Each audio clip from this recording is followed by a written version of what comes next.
Give you 1 second. I can't give you a second. We're already live. We're recording. I'm sorry, he, what's up? he told me to do my thing. I'm doing my thing. Damn it. So I got a message. I got a message from the missus. I gotta jump on it. Oh, do I have like a code name in the family? I'm with Matt, you on a first name basis, dude. You on a first name basis. Yeah. So it's been a while, and we're calling this open door policy. You and I are a couple of healthcare veterans and comics, and the idea was that we could talk about stuff here that people, can't get answers to or afraid to bring up or what have you. But so here we are. You're there in your back room of your comedy club. See the wall, the signature wall is expanding. Yeah, lots more on the door. Yeah, you're pointing at your wall. If you look over here, there's nothing but wine glasses and alcohol paraphernalia. And if you look over here, there's family photos. So I'm gonna move my head like this. Man, this looks like you look like a sports guy on First Take that's calling it in from home, right? I do have pants on though. I do have pants on. If you say so. Well, thanks for the interruption or the whatever they call it, distraction from my Verizon story, man. I tell you what, do not. Sounds super. That sounds really annoying. To be honest. Just take your old phone and ride it into the sunset. Upgrading is not worth it. Yeah, All right, I didn't man. upgrade. I did not upgrade. When my family upgraded, I did not upgrade. I'm using the old phones. They're old, but Yeah. Do you use your phone to record your comedy, or do you use a camera? I mean, I record in the club with the camera on the wall, but Yeah. when I go do shows, I don't record. I probably should record more. The vast majority of my recordings are here at church, just over the course of like every time I do my weekend here, I usually get a bunch of video. Yeah. Hey, I walked around Spokane. I think it's Spokane. I want to say Spokane. The locals call it Spokane, Washington. Well, they're the right ones. Yeah, they know what they know the deal. So I walked around that town for 4 or 5 days, wearing Church of Satire paraphernalia the whole way. Sweet. Sweet. I don't know that now's the time to tell you, but I got a story to tell you about the Spokane Comedy Club. The Spokane Comedy Club. Yeah, well, you could call it Spokane. You don't pay taxes there. You can call it whatever, you know. I'm sticking with Spokane. I like it. Yeah, Spokane. I mean, it's certainly spelled Spokane. Yeah. Because there's definitely an E at the end of that. But I know living out here, man, they don't call it Hanover. They call it Hanover. Hanover? Yeah, so you know what I mean? Like, whatever. They live around. Yeah. In Baltimore, they got it, it's called Canton. Canton, that's how it's spelled, but the locals say Canton. Yeah. Yeah, sure, man. Yeah, absolutely. So, yeah, whatever, man. Hey, we're supposed to be talking about the trials and tribulations of being a healthcare executive. How are you doing with that, man? You're overseeing a community, aren't you, right now? Actually, I'm doing great. The campus that I'm running, and I'm not running it in a traditional. I'm an executive director, but not like an executive director would be in a CCRC. We're different. We're more like a medical mall. We're a wellness village, but we do have a nursing home there on the campus, and it is operated by our parent company. A lot of the providers are service providers are not part of our parent company. They're tenants, so to speak, and we're landlords. We cross-refer in that, but our nursing home, we had a administrator there that just didn't really buy into the village concept, and she left of her own accord, and the new administrator there is totally in. And she had a really tough experience recently where admissions, I think I told you this, there was a person that came in that got admitted that was not behaving right, didn't really need to be there. It was a real challenge, and the fact that she embraced that she was part of a village, kind of being a little coy here on purpose, that she embraced being part of a village that had, we have 24-hour security, we have 4 or 5 maintenance guys because it's a huge campus. You got a guy in my role, we have a general manager of the campus. These are all people and resources that were available to her that would not have been available to her in a freestanding nursing home. And the previous administrator didn't see the value in that. I don't know whether, but this lady's like, hey, I'll take all the help I can get. And what I coached the team that comes from the village into the nursing home is, hey, you know me as the boss out there, but in here, she's the boss. We're here to help her. And got a great result, and I am thrilled that she asked for, and we were able to provide that support. Well, that seems to be like a trend that I've been hearing is, and it's not really like a new concept, right? I mean, it's that admission that comes in, and like behaviorally, like this person is causing a disruption, to the norm in the community, whatever, and they are just very, very stressful, like acute moments, you know what I mean, that put a lot of pressure on community staff from direct service providers all the way up to leaders, you know what I mean? And I think that when you have supportive teams, right, that's like multidisciplinary, where like, you know what I mean, you can provide support on multiple levels, but I'd imagine at the same time, like these people have had some formal training in de-escalation, like there's some acumen in that area, like the likelihood of a positive outcome when people are like trained and the culture is supportive, that makes that type of an admission so much more likely to work out. Like I'm seeing a lot, and I've seen it over the years, but I'm hearing about it more, not seeing it because I'm in a different capacity now. But like that's a recurring theme where it's like, what do we do when we've got this person who we can't manage their behaviors, they're getting aggressive, they're yelling, like we don't have the time to spend with that person. Like that seems to be a point where a lot of homes, a lot of providers for all demographics are like, they find themselves there, they're in this situation. They don't always have that supportive team, you know what I mean? They're just like, what do we do? And it's a hard question to answer, because part of me wants to be like, well, I want you to go back and look at the admission paperwork and see what flags you missed. You know what I mean? Because you're stuck with this flaming bag of shit right now. Like, you got to deal with this. Not to equate the person with that, but the situation is a bag on your doorstep, man. Like, it is what it is. You can't just bag and trash this person and put him on the local transit bus. Like, this person is your responsibility until you've arranged for like a transition here, So that's where I want to start, right? I want to be like, what'd you do? Like how much of this is a heads in beds mentality where like maybe we didn't look at the diagnoses and consider some of the possible blowback. You know what I mean? So it's such a complex situation. The tough thing about that, though, is, heads in beds, race to yes, whatever the term is, speed to lead, all these sales techniques or lingo. There's great pressure to say yes quickly, and the vetting and the reviewing sometimes doesn't get done.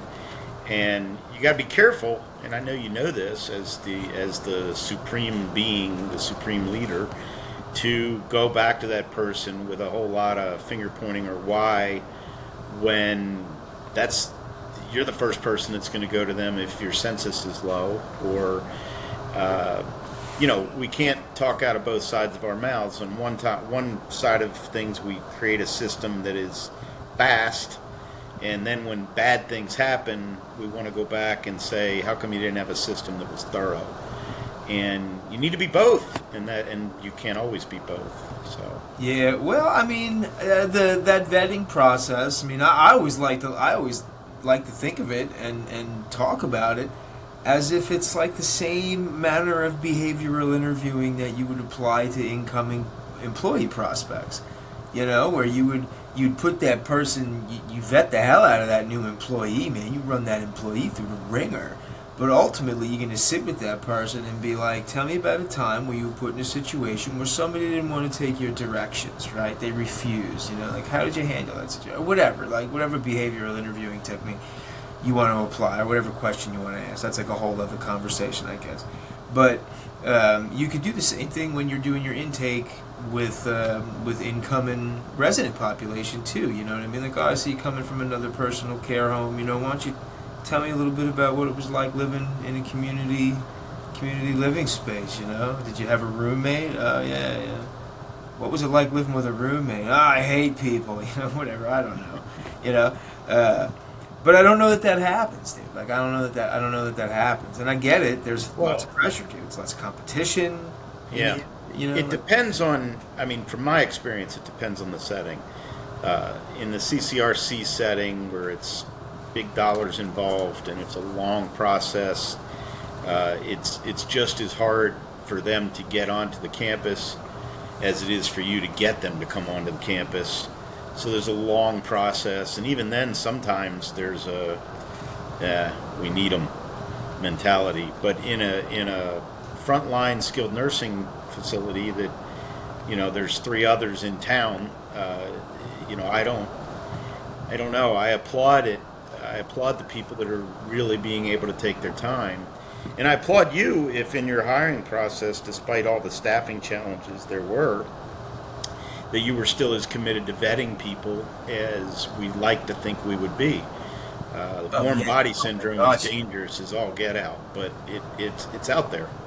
Well, it's critical, man. Like, it's critical. Look at it like this. Like, you know, you cut corners on this type of stuff, and you wind up in your home winds up in some cell phone camera footage, you know, taken from outside of a resident window, where some unvetted negative actor in your community is like thumping on some resident or something, and, you know, it's like, dude, it's lights out, man. You know, and I'm definitely, as are you, you know, like, I'm a resident-centered person, so, you know, that vetting process is really in servitude to the welfare of the recipient of care. Like, it's proven that when you take your time and hire better people, that, you know, places have a higher probability of positive outcomes. Like, this isn't just some weird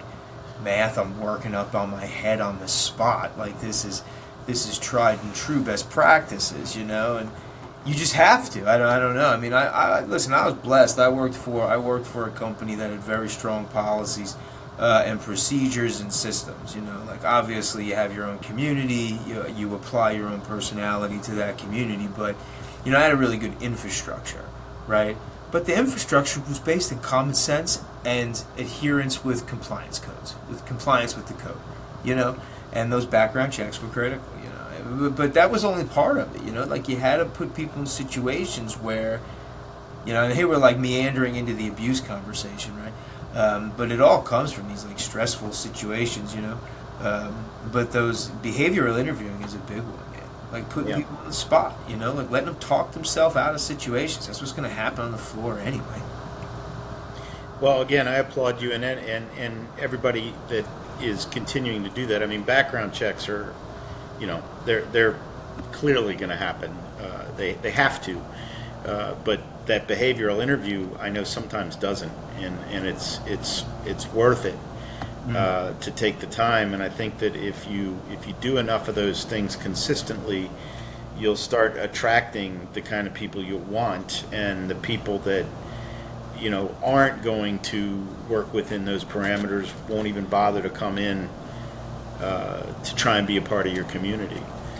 I want to shift a little bit to that situation, though. Here's something that drives me crazy about the industry and the regulations. So this guy we had that was a very spry 60-ish, young 60-ish guy, big guy, very spry, really didn't need to be there. He did have a diagnosis to get him in, but he didn't really need to be there. I don't know that he had anywhere else to go. But, from a residence rights standpoint, he has residence rights just like the vulnerable person in the room with him. And out of an abundance of caution, we find ourselves doing things that just don't make sense to us. Like, why should the elderly guy that was there before move out of that room?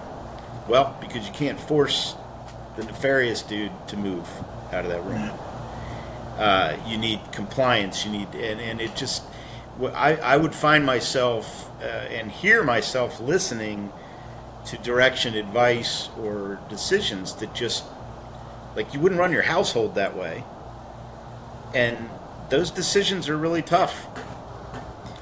Well, and I've heard that too in talking to leaders out there about how, and it's not about trampling on one person's rights, right? It's not like, oh man, like I can't believe I gotta recognize this person's rights, like that's not the complaint. The complaint, or even I don't know if you want to call it a complaint or the gripe or whatever, but it is. It's like, I gotta really tiptoe around somebody who could be potentially dangerous, right? Who at the same time is like causing someone to feel like they could be victimized, right? Like, you obviously want to advocate for that person that is being like targeted. I'm not sure that there's a real answer there, man. Right? I mean, it is definitely the case that it's easier to get a compliant person to adhere to direction than it is to get a non-compliant person. So, you get two people in a room, and one of them is like nearing a crisis event. Whether or not one person's lived there longer or whatever, like the person who's not in a crisis is the one that you're like, hey man, can you split ski out of here, right? Yeah. So like there's that, right? But it certainly isn't fair to tiptoe around, because you don't want to you don't want to offend somebody's rights when that person's kind of aggressive. I don't know that there's an answer to it. It's frustrating. No, that's the point I'm making. I mean, it just at like an administrative level or a regulatory level or a compliance level, it's clear what you need to do sometimes, but it goes counter to what empathic, caring people would like to see be done. Yeah. And when the front line is in those positions, it's very difficult for them to accept that answer. And it's all the more reason to communicate clearly with your team, talk to them before, after, and during. There's no real great answer, but it's easier if you've got that bond with your team. And I know that you were very engaged with your team, but a lot of folks aren't. They get caught up in the compliance, regulatory, financial side of things, and that becomes their focus, and they're not as engaged with the people. So when a decision comes down like that, there's no common ground to help people understand it. Yeah, well, those are the ones that are going to be interfacing with these things, way more likely than leadership, right? Like, leadership can go to all the conferences, they can get all this information, right? They can listen to professional speakers, get the CEUs, whatever, and, like, they've got this bounty of knowledge, right? But, like, at 10:45 p.m. on Friday night, like, they're not going to be working in a behavioral unit. Somebody who's, like, fresh off the conveyor belt, who hopefully has been mentored by somebody that doesn't hate their life, is going to be on the floor, right? And that person's going to be faced with that situation.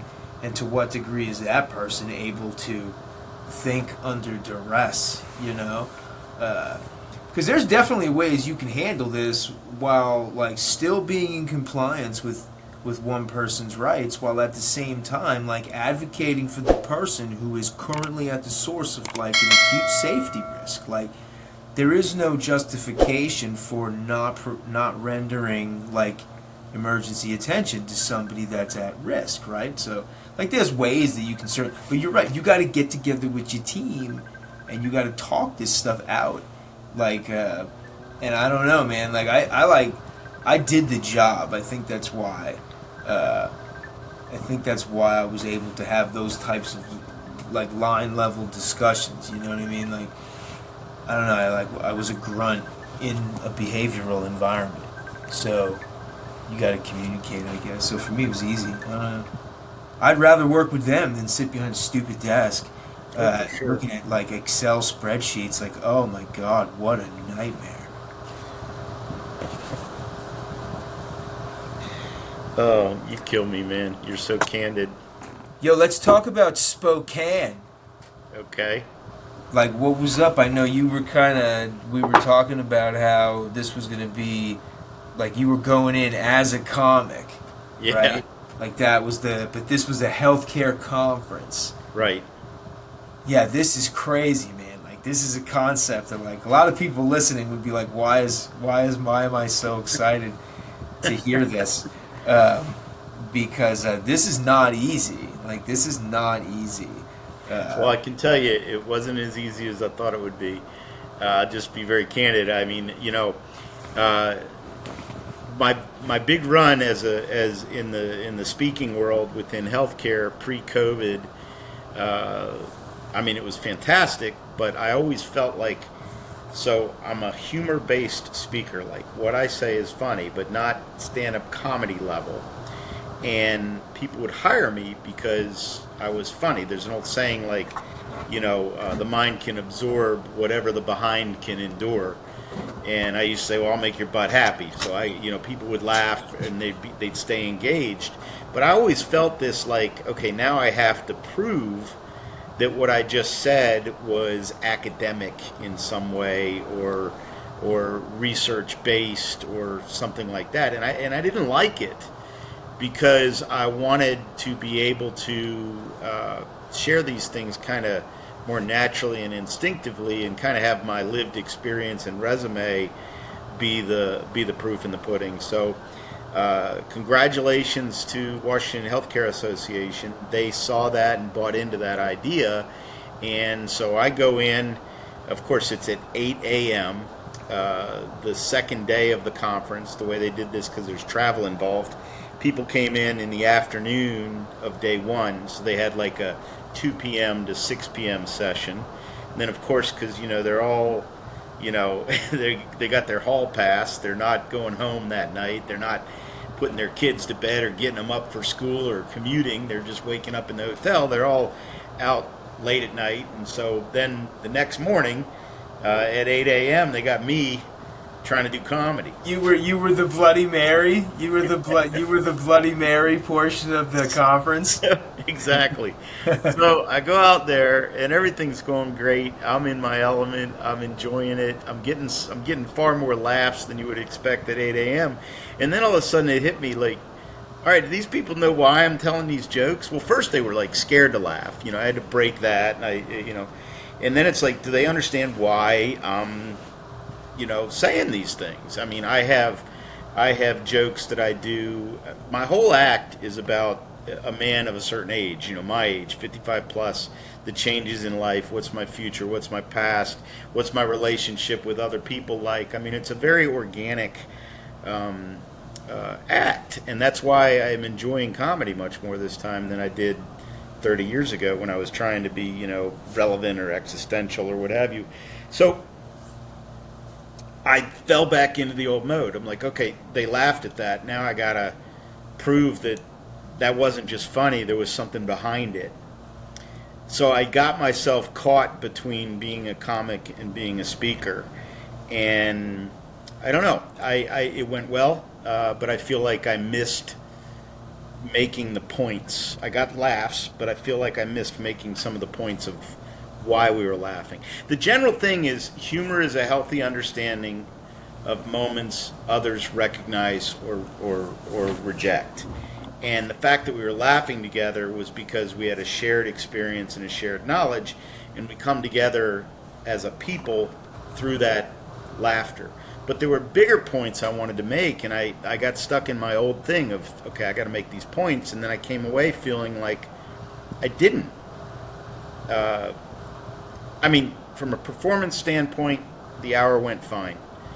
But I still have that there's something missing in how I'm tying it all together that I want to get back out there again and do it. I mean, I got a partial standing ovation, but so there's one part where, and on the stage in a comedy club, I go much deeper with this, but people in the retirement years and above have the highest percentage and prevalence of STDs of all ages in the United States.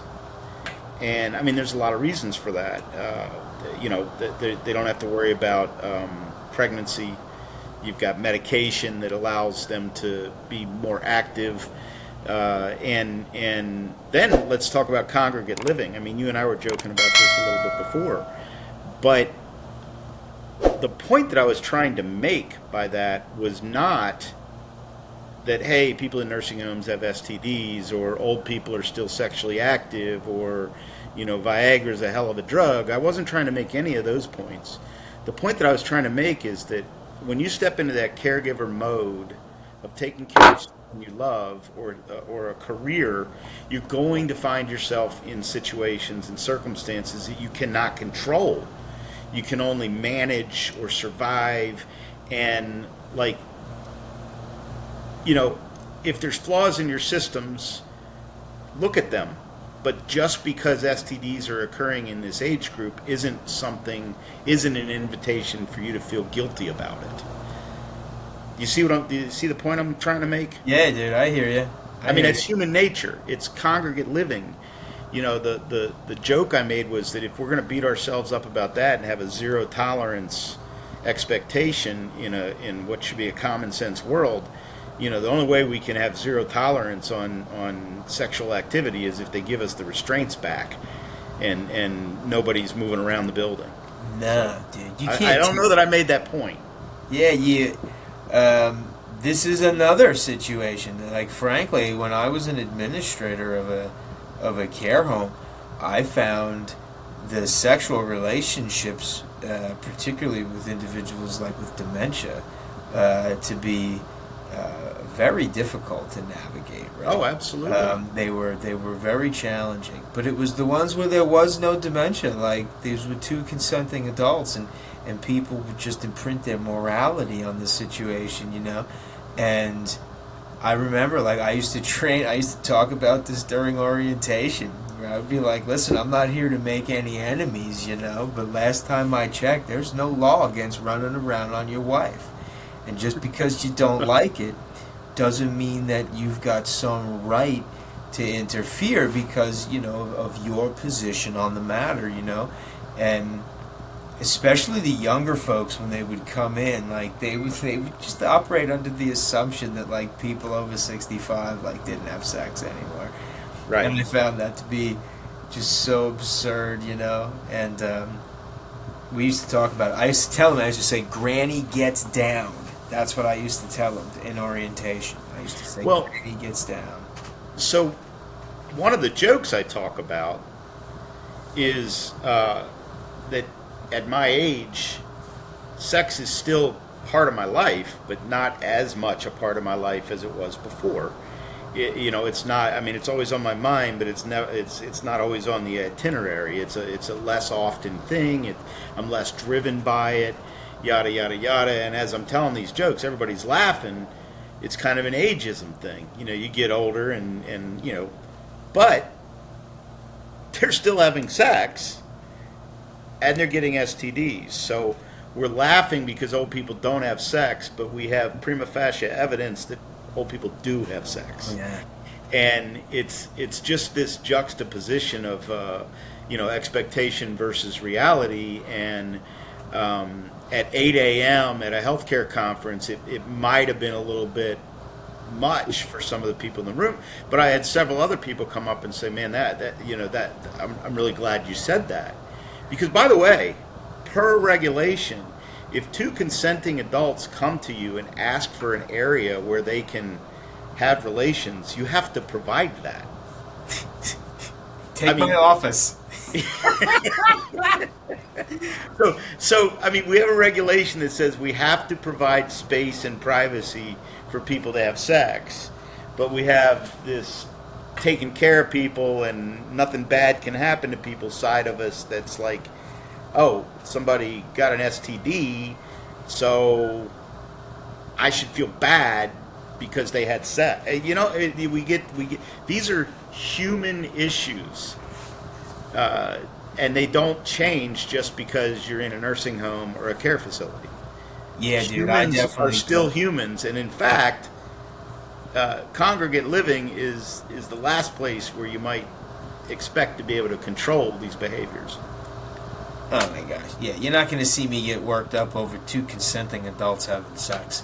You know what I mean? Like of all the forest fires we had to put out, you know, and administrators have to put out. I mean, you know, two people start knocking boots, man. You talk to them and assure that consent is on both sides. Understanding, of course, that consent for today does not just translate into consent for tomorrow. Consent's got fucking one day at a time, right? But you know, you confirm that these two people could consent to that relationship, man. It's really just a matter of having some super awkward phone calls with families and then letting these people go on their way. You know, you just stay out of it. But boy, oh boy, when consent starts to become an issue, man, do they ever get complicated, man. Oh, it's all complicated, and that's the point. There's no great answers to this, but you know, for some people, they know the answer because it's within their values, and they want to project them onto the coworkers and the resident population, and that's not appropriate either. Yeah, I mean, you can't do that. And you can, and again, like I tell people too, like you can be very steadfast in your beliefs. You know, like there's nothing wrong with that at all. However, like that comes with a caveat. You know what I mean? Like you can't expect your personal beliefs to like somehow be adopted as policy, right? That's just not the way that this arrangement works, and it's fine if you can't operate under that umbrella of expectations. Then you're free to seek employment elsewhere. You know, the sandwich shop down the road probably pays the same pay, probably make the same amount of money, right? The work doesn't have any gravity to it, but so be it. You know, be on your way. I've had that conversation before with that exact thing, like with imprinting morality. Oh, he's married. It's like, what are you, the marriage police? Like, there's no such thing as marriage police because it doesn't exist, you know? So that happened a lot. Yeah. Well, I think that Spokane was it was great. I enjoyed it. I might have expected too much of myself. Did you just do the 1 hour, the one day? Yes. Okay. Yeah. And you got hangover morning? Well, I'm not, I mean, it sounds like I'm making excuses. I don't know that people were hungover or anything like that, but I mean, I'm beat up after a day of travel and then having to get up early. Oh, of course they were. Some of them definitely hungover, dude. Some of them were like, oh my God, 8 a.m., who's this guy? Well, I was one of them.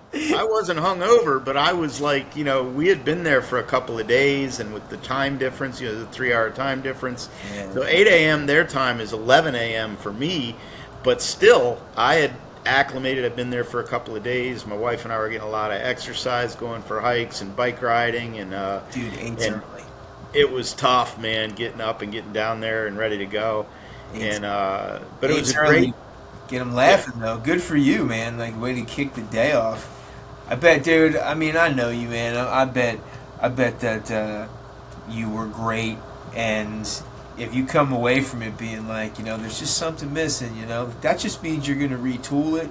You get there, you'll find it, you'll get your groove. Yeah. I'm confident about that, but I want to be able to talk about difficult things. in a humorous yet serious way.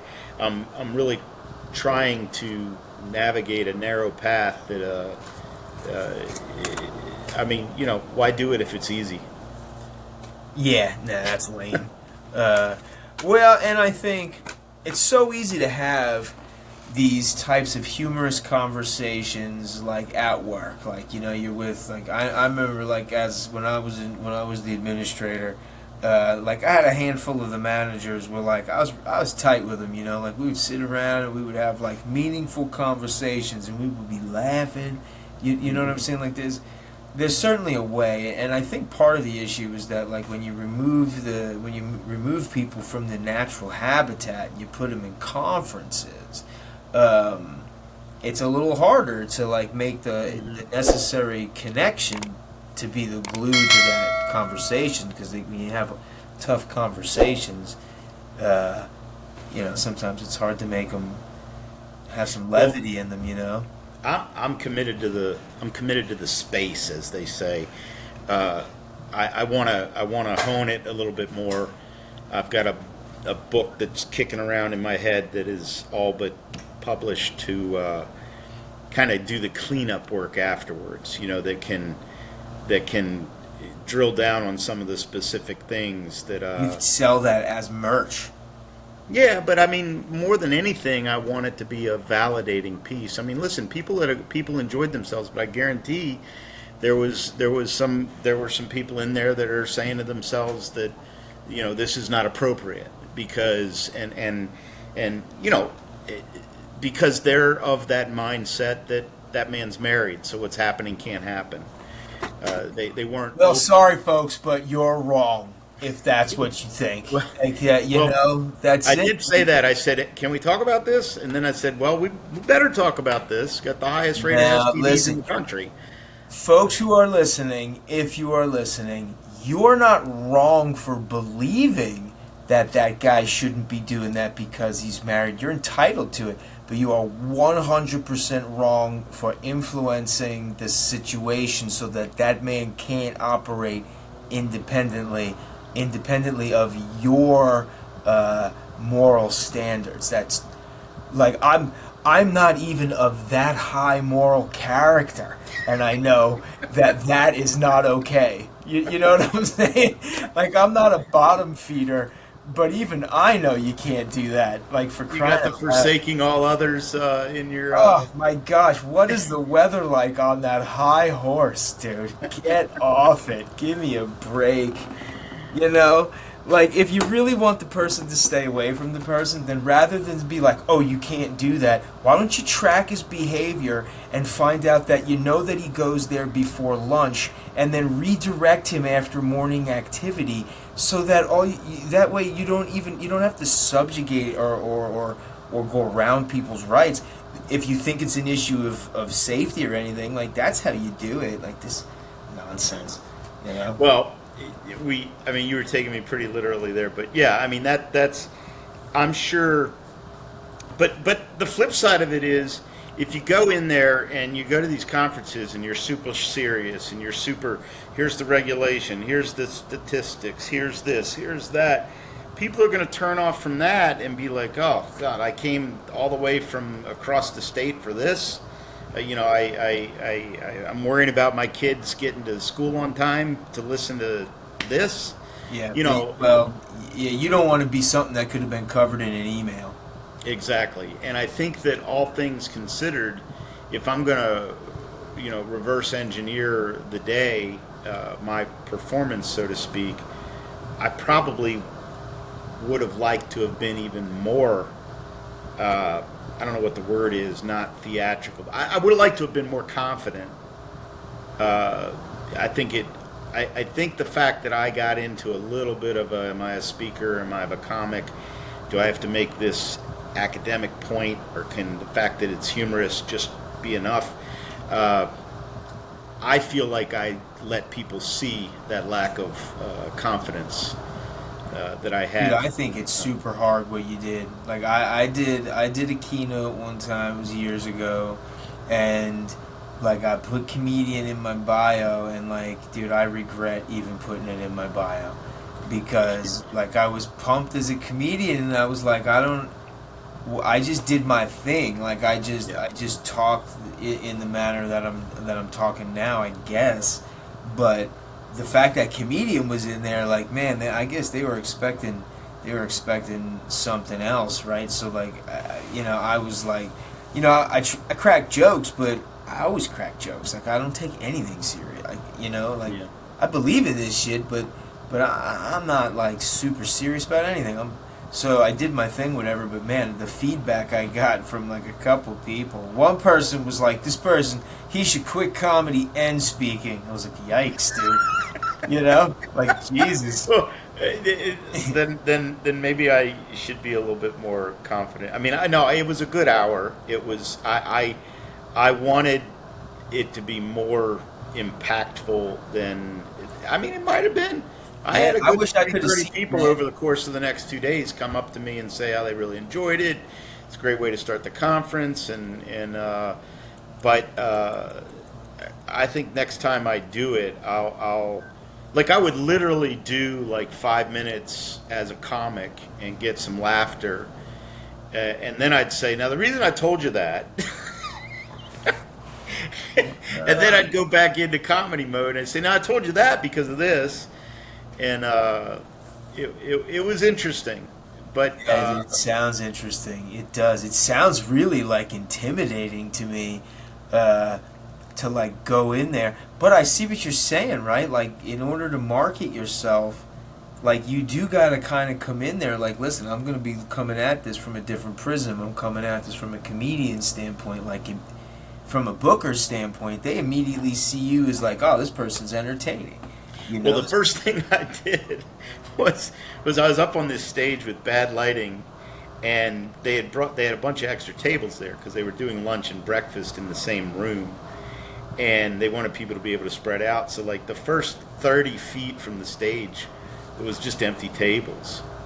So when she announced me and I went up there, I had a choice between a wireless mic and a wireless lavalier thing. I said, nah. I used to go with the lavalier, and I'd have my hands free. And I'm like, nah, comics, man. I got that. I want that mic in my hand. And so I went up there, and I took the mic off the stage. And you know how as a comic you get the stand out of the way. Well, I didn't do that. I just got the microphone out of the stand because it was a podium. And I said, I see what y'all are doing here. And I walked off the stage right into the middle of the crowd. Now, the good thing about that is I was connected to them, and I felt like I was in my own element, and they could see me better. The bad thing about it is that I had like 12 slides, which were just like pictures to kind of keep me moving, Yeah. and to give them something to look at. Well, because I came up there, the computer that I could have looked at was behind me, as were the slides. So I'm standing there trying to figure out which slide is. It was great, but it was not what I wanted, nor what it'll be the next time. Yeah, right on, man. Yeah, that's cool. That sounds like a fun experience, buddy. That's something I like. Man, I'll tell you what. That's a challenge, man. That's a challenge to do that. Having done it that one time, now like I've had some other ones. I've done some other conference speeches, but I was brought in. More of like a behaviorist, I guess, than like a comedian in those situations. You know what I'm saying? One time they put me. I wasn't at not 8 a.m. I was actually speaking during lunch at a conference one time. So there was like dishes clanging. Oh yeah, like forks. It's like you're the headliner, man. They drop the checks on you. I'm like, what, man? Like, I'm trying to have a conversation about, like, de-escalating in a crisis, and people are just, like, crunching salads, and I'm like, this sucks, dude. Yeah. This is hilarious. Sometimes I was, like, jabbering on where I was like, you people aren't even listening to me. And, like, one person in the back who was listening would laugh. You know what I'm saying? Yeah, everybody else was just eating, having conversations right in front of me. I was like, this is like comedy. I love the challenge of it, and I love that Washington Healthcare Association took the quote-unquote risk. I mean, I got a resume that justifies me being there. I've got lived experiences that justifies me being there. The comedic skill, I think, is there. The challenge I have is being confident that it's okay to communicate through jokes rather than just anecdotes, and I believe that it is. I think that there might have been people there that it was non-traditional, so they turned it off a little bit. But I think there are other people there that went to that conference planning to just survive it, and instead they enjoyed it. And I don't mean the conferences aren't enjoyable. I mean, there was a great atmosphere here. I got to be careful how I'm saying this, but comic to comic, speaker to speaker, administrator to administrator. I wanted to make my point a little bit better in a few of the cases. But the one point that I really did enjoy making was how you got to look for others, that if people are laughing and others aren't, what's going on? I mean, a 30-year-old golfer, I should know his name, I don't, but he won for the first time in 6 years, making a nice living as a national. I mean, he committed suicide the other day. Professional golfer, like top 30 in the world. And, like, was that guy laughing when other things were going on? Not that laughter is in and of itself the answer to things, but if everybody's engaging and some aren't, are those people that you need to work on helping them move to another setting, or find how to re-engage them into the setting that you're offering?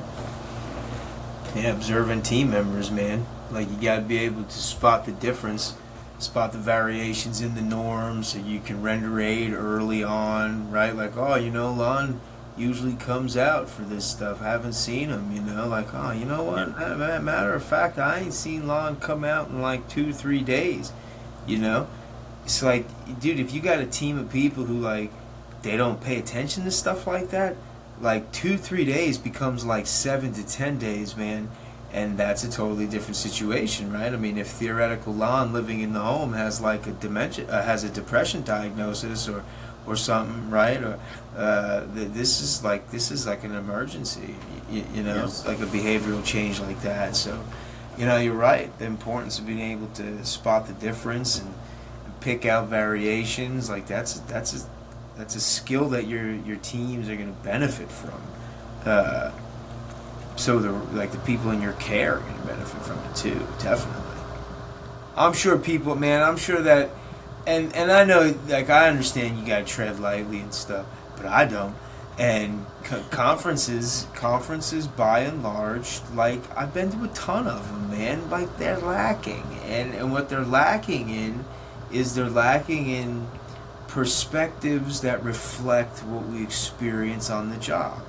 And I would go to conferences and I would be like, I'm sure this is like this is probably like fire to a room full of academics, man. But when you're like wiping spit off your face in some of these places, and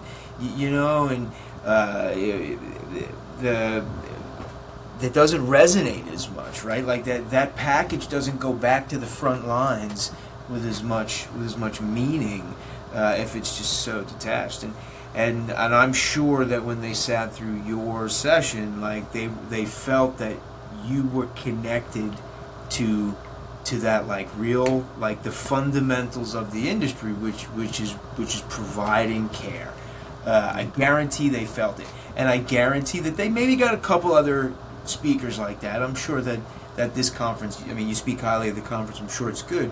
But I'm sure there were just those other sessions that were just like, I'm going to read PowerPoint slides, right, while the Marsala sternos get hot.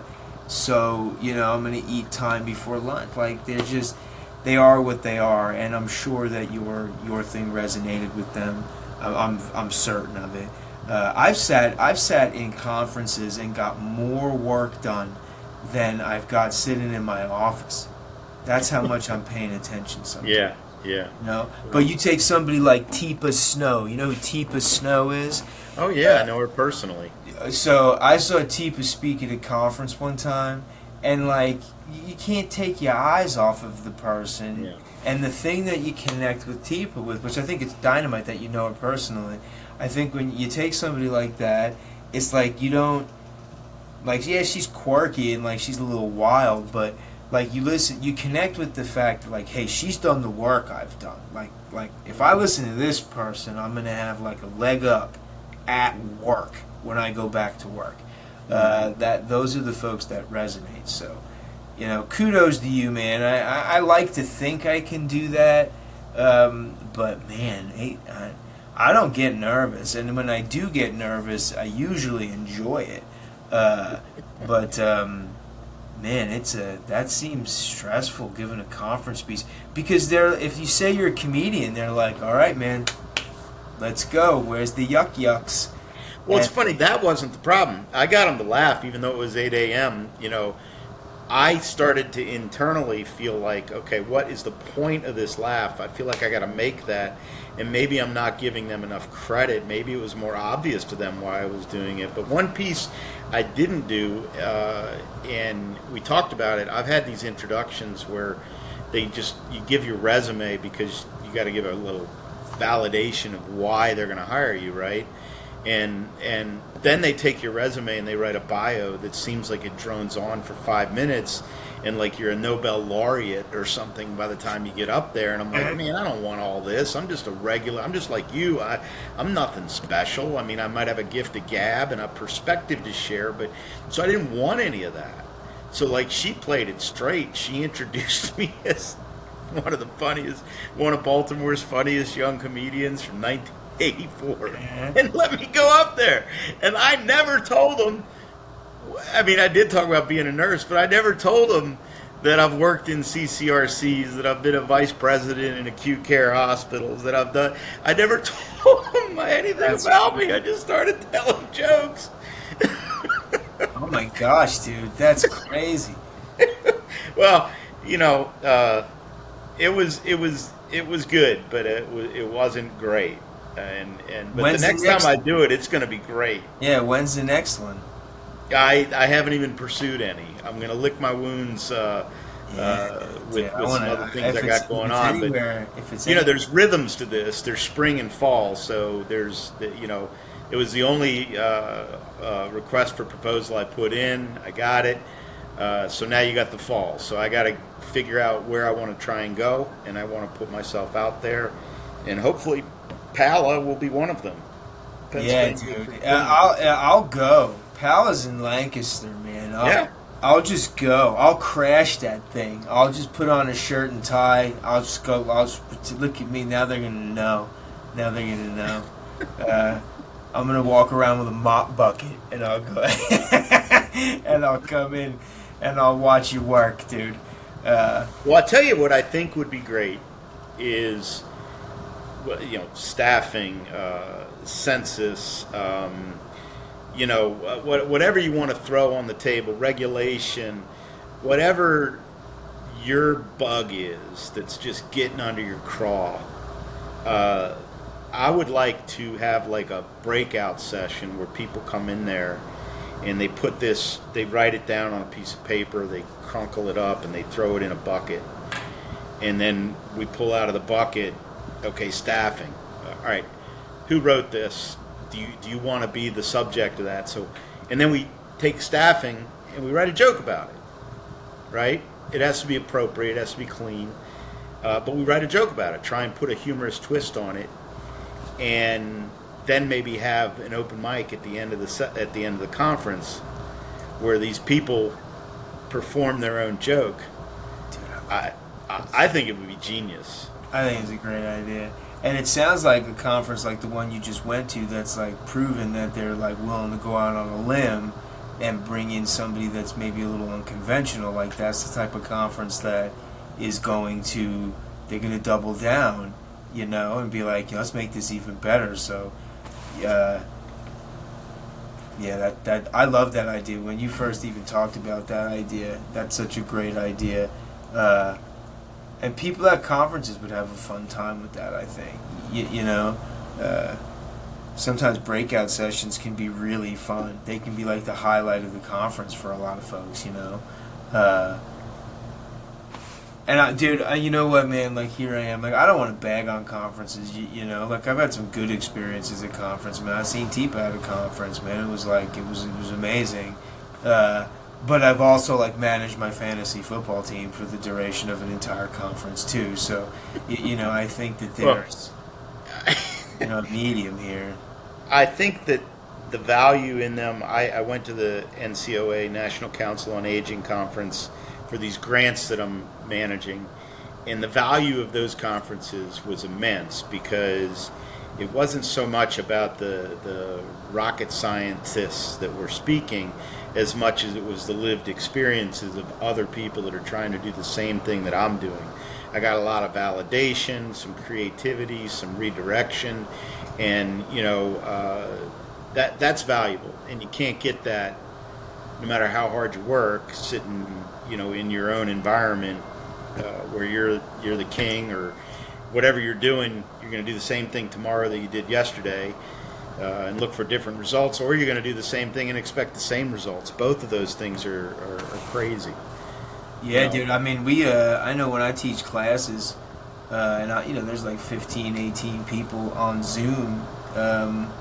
You know, those are opportunities we talk about, you know, where it's like, hey, there's like 16 people here in this class. Like, we've all got a lot of experience. We're peers right now. Like, somebody right here is sitting on this problem that somebody else has already applied a solution. Like, you could solve somebody's problem right now. Like, right now, you can make their day. Like, you know, and that lived experience, that using your peers, such a valuable thing. You know what I'm saying? Well, I want to share this. The lady that hired me said, "Thank you, that was great," and I looked at her like, "Eh." And then I said, I should have done this, and then she said, "You have a shouldy attitude," and that's one of my jokes. I talk about should statements, the emotional scale, and how through humor or awareness you can move from things like fear to joy. There's about 30 steps along the way, and how do we move forward? And then there's cognitive distortions, stinking thinking patterns we get into when we're stressed. So I like to talk about those two things. So I got all this agenda going on in the middle of a joke, and I'm like, okay, so I just told a joke, you laughed, now you need to know which of those things applied to that joke. So I was taking it to trying to do too much, but it was cool that, you know, if you motivate yourself by saying, I should do this, I should do that, you have a shouldy attitude, then I talk about how you can combat that. I told her I should have done this. She said, you got a shouldy attitude. So, I mean, like, she applied it instantly, and she applied it to me. She was listening. Yeah, you know, yeah. Like, she was listening. And then there's people at work in whatever state they came from, or wherever in Washington, whatever community, they're saying that. They're like, you got a shouldy attitude. Yeah. You know? Well, that's what it's cool, all about, man. hopefully. That's a cool thing, man. Like, if anyone's quoting me, it's usually about, like, my horse is enormous, you know? So, you know, they're not really quoting me. You undersell yourself. I mean, you come off here with maybe appearing like some laid-back candor, but, you know, I know the conversations you're having one-on-one with people that are trying to find a place, you know, in their mind and in their careers to navigate these difficult waters. I had two of them today. I had two calls today from two separate institutions with two separate administrators dealing with two separate situations in the last 5 hours. I've had those, and it's I guarantee you, though, people, you know, you may not be comfortable to stand, even though you're a better comic than me. You may not be comfortable to stand up and do what I did. I don't know that I'm comfortable to have that conversation that you have with the people that you're working with. Well, I mean, it's really just like it's teaching and guiding people to think for themselves. You know, there's a lot of like, well, what's your gut telling you right now to do? Well, I think here, and then we'll talk about the situation, and then we'll come back to like where your gut lies, and sometimes, most times, when where's your gut at, and then let's talk about the situation, and then we revisit the gut, we find that like their intuition was accurate, and whenever their intuition wasn't accurate, it was usually because they had strayed from the principles of person-centered philosophy, right? And it's just super easy to teach. And this is the first call I've had. I haven't. They're much more infrequent, which tells me that like people are learning. Like people are applying the actionable advice. They don't need me every day to talk them through stuff. And now that probably makes me a less. I think it makes me an effective consultant, but I run people through it pretty quick. I probably don't like drag it out. Probably could make more money if I did. Well, there's plenty of money to be made doing it the way you're doing it, because there's people that need. I guarantee they're not having people talk to them as candidly as you do, and people can't.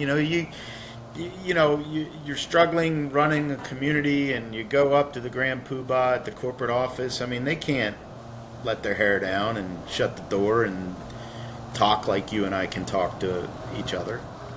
No, and that's what I wanted this show to be too. I really wanted it to be a place where like people could come with that stuff, and we can hash it out a little bit, like this.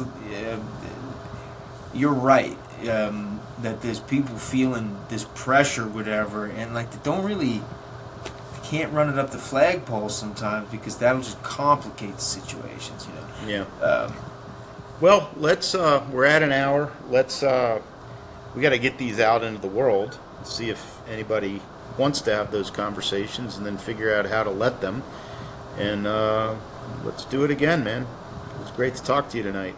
Yeah, definitely cool, man. Always good to. Well, I guess I'm going to be down in your area end of the month in June. I'm doing Dream Big again. So all right, cool, man. Always a pleasure, Lon. All right, man. I'll talk to you soon. Peace out. Bye-bye.